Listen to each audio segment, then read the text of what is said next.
Welcome back to Weekend at Bernie's Garage YouTube channel. So today we're doing wiring. Stay tuned.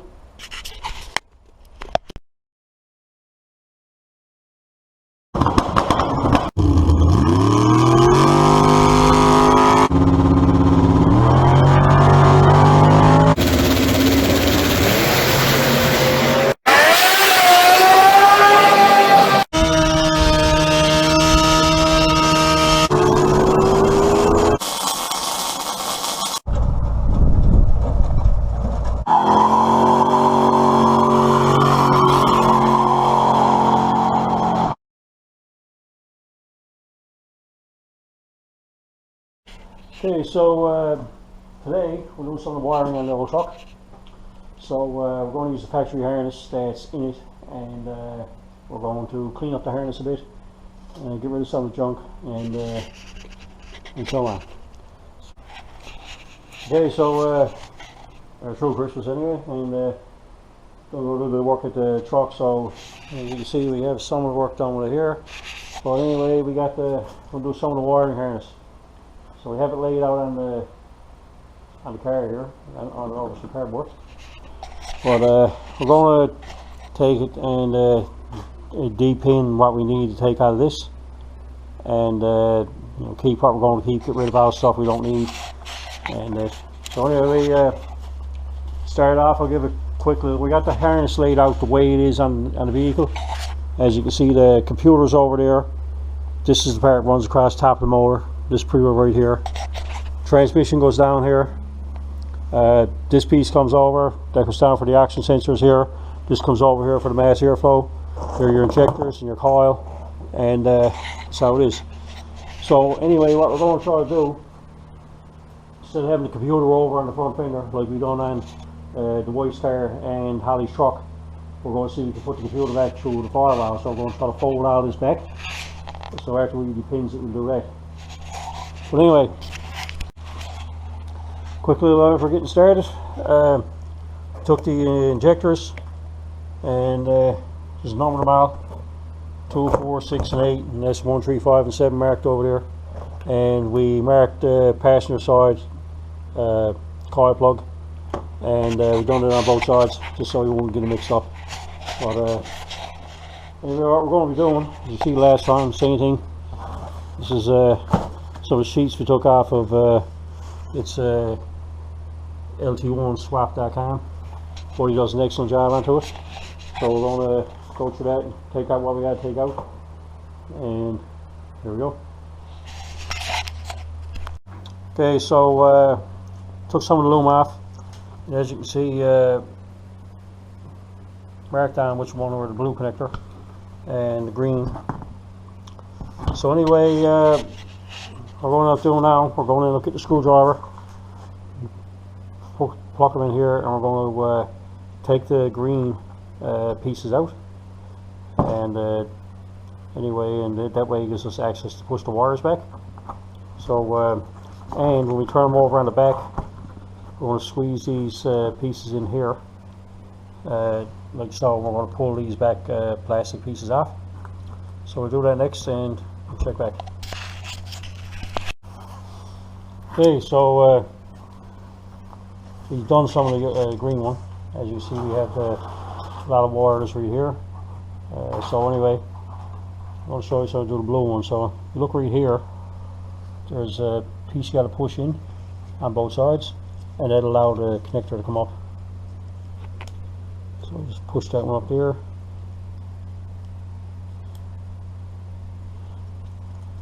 And that comes up. You take that gasket out too. So do the same thing on both.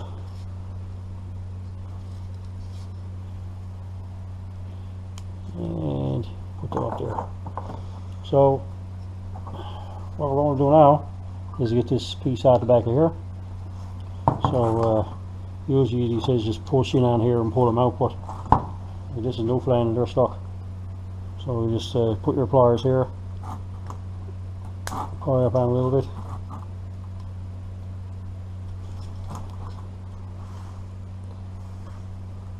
So that one,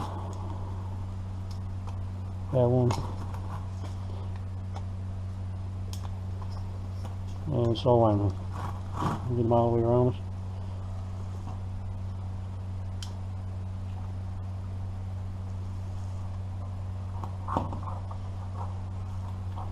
Just have one in the middle there. Some screwdriver in there. And stick our screwdriver in your finger. So, and here are the wires that we're going to be at. Maybe I've struck that one with the pliers, but that's alright. So all we do now is when we find out what number we have to take out, you clean them up here, the numbers are written back here.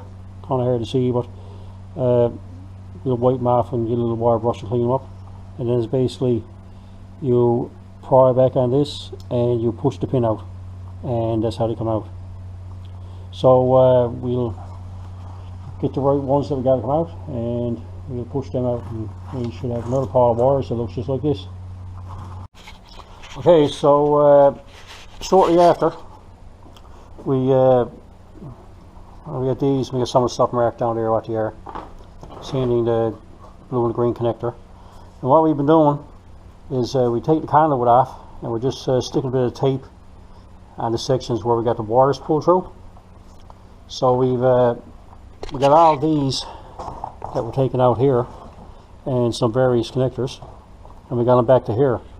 So I know I'm still planning on separating the harness and tipping it back to get it to the fire off, but for now all we're going to do is get all this stuff out of it. So we're going to do the same thing. We'll just remove stuff, pull the wires back, and then tape it as we're going. Probably put some of the conduit back onto it. Some of the stuff we're probably not going to have to touch, like particles down to the transmission, some stuff, and unless there's an action sensor into it, and then we'll have to take it off and move it and bring it back in. Anyway, see how it goes. Okay, so we've been continuing on with it. We've done this one, which is this one here, which is starter and the crank sensor. And it comes over here as ground wire and so the cool temperature sensor. But in doing that, taking all that, we got almost all of that out of it. So there was amongst that there was wire in there for the wire level and the AC compressor, and maybe another connector in there. So, but again, it's not just point of deep pinning it, because when we went down to the AC compressor one was in here, and it didn't go back to the PCM. It went back to a joiner here. I guess it's a splice, and it went back to that big square connector. This one right here. So anyway, yeah. So after we took that one out, even though it wasn't in the deep pin ones, we pulled that back out to the harness. So that was another couple of wires. So you'll find the same thing down this end. When you start going down here and pulling them out of there, a lot of them is going to come either right back to that connector, or it's going to go to a join in it. So anyway, we'll work out for another while. See if we get rid of this, and see if we make something out of it. So a big pile of wires on the floor. So anyway, what we end up doing, we end up running the harness on the injectors and the coils, and over to the mass here, and we got it going down there to the O2 sensors. So it comes up here with it, but it looks like I can take all this here, I'll sort of run that in there. Not left out, not extra wire there in some spots. So anyway, probably put that back in the harness or pull it through. But anyway, so far I think it looks like I might have to extend this black one here, the brown. I'm going to get most of this harness here, put it in it, run it doan there, and see can I get it out of the tip in there. It's the plan as of right now anyway. So so we can clean them up another bit, but that's it for the night. Check back in tomorrow morning. Okay, so it's been a couple of days, and we're still picking at the wiring. As you can see, a lot of wiring down on the bottom that we stripped out. The harness is now not on the hood of the car anymore. it's what we end up doing was we bring it over here and this is a bit. We end up doing we put it on the engine. So we end up doing the same thing. We came over, plugged our coils in, plugged all our injectors in, and same thing on this side. And the harness, what was left, we ran down here. We shortened this one up. This is here for the mass airflow sensor, and that's basically only positioned about right here. There'll be a 90 coming out of here, going over. Same thing I done with the other Firebird. And the only other was on down with that was the action sensor, which goes down there, which I got to put a bong in the exhaust right there. So that worked out good. So when we came up, you got to remember the bulk of all this come over here, underneath this here and stuff, and to come all the way over here. And in the truck, the computer would have been here on the inner fender well. So I was putting this in, same thing, got the alternator plugged in down here, and what we didn't do is we didn't run this across yet. So basically, obviously there's a ground here, and this runs down under the engine, across the front of the engine and down. That's your crank sensor and your starter signal wire. So what we didn't run that yet is because in order for the alternator to charge, I'm probably going to run a wire from here through the conduit to go over to the start motor as well. Just will run it here to begin with.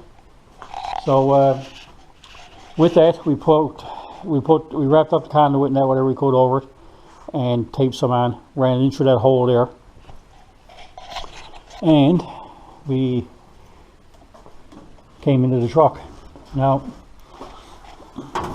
we'll look at some stuff here. So we got the original bracket. We cut out plastic out the back and bolted the original bracket on there. So and as you can see up top is that we still got to get some of the wires done. Still got to give them the harness there, but whatever's left, like you got some stuff marked, like obviously that's the diagnostic connector, and we got the, you know, the fan 1, fan 2 is there. There's you know, there's a switch for the PCM positive ignition. This is a drive-by wire module, so I got to mount the drive-by wire and run a pedal over to it. And these here, basically, if you look at them, and these here, they're what all of the pink wires would have been. So they all got to go. Well, you got to get a fuse box and some stuff to put them in there. So they'll all go to a switch live. Other than that, wires to trains. I've got to check on that here anyway. But that's what was left in that black C130, C1 black, whatever. Anyway, it was in that black. And what they does is they actually go down to the transmission, neutral safety switch, and that. So when I actually wire this up, unlike some on the LS1 Tech, if you're doing standard or stuff, you don't need a lot of it. But I use the neutral safety switch on the transmission for my backup lights and the neutral safety switch. And by the time he puts a relay for a fan, a relay for a fuel pump, a relay to engage the fuse box, and so on, horn relay, and if you got 1 or 2 fans. So anyway, the thing is, I ends up with like 6 relays in it with it. So anyway, but you know, it'll work all the way down there anyway. Like I said, it's good to have it a neutral safety switch. You know, you really need one of them, at least I do. But we get that, and it's already there on the transmission, so it's good to do it that way. If we're running this now, we're probably going to pick up an actual ignition switch and a key, and start getting some more wiring done. But I figured we'll do this little update for now. We'll get another little picture a little bit later on. But the harness here, as you can see, some hooks up there. That's probably just going to go up there like that. And didn't really want to put any right here so much because at some point it's going to have to be a heater box going in there or something. And you can see the wires going through here. Actually, Gotta get a grommet to go over there, but anyway, it's lodged on the plastic here, so that'll help it. See, she's on the plastic for the computer harness, so that'll help isolate it off from cutting as well. So it'll be alright. Anyway, so I haven't posted a video in a few weeks. Last one was update on the truck. So anyway, we've been doing some of the wiring, and I got a fuel cell up there as well. So once we get that mounted and get a video up on that thing too. But anyway, that's how far she is for now. So anyway, end the video with that. So anyway, that's some more progress on the truck. So if you like what you see, comment, like, subscribe, follow the truck build, and hopefully it'll be running and driving before you know it. See you then.